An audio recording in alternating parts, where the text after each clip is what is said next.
ॿिया अमलदार बि तव्हांजा वांगारू बणिजी जीअं चवंदो तव्हांजा गुलाम बणिजी तव्हांजे कम ईंदा ऐं तव्हांजो कमु कंदा मुखालफ़नि खे सटींदा उन्हनि ते केस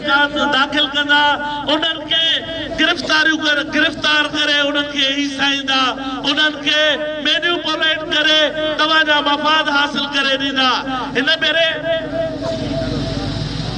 जेके ज़िले जे नाले ते 4 शहादतूं थियूं कंबर में उन जो प्रोग्राम हुयो असांजी ज़िले में पीटीआई जी मीटिंग हुई असां मोहम्मद अली साहब वटि निकितासीं मोहम्मद अली अकड़ो साहब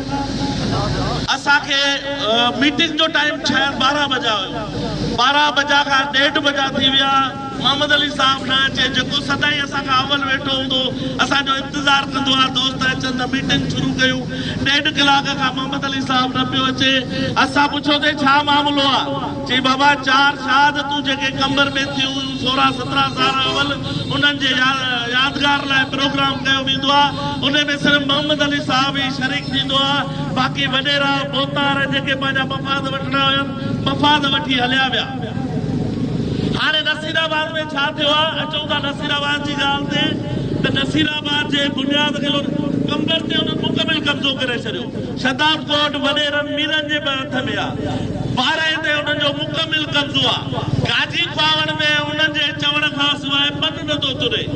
हाणे हिन जो नसीराबाद ते अलाए नसीराबाद ते कब्ज़ो आहे हाणे कब्ज़े जे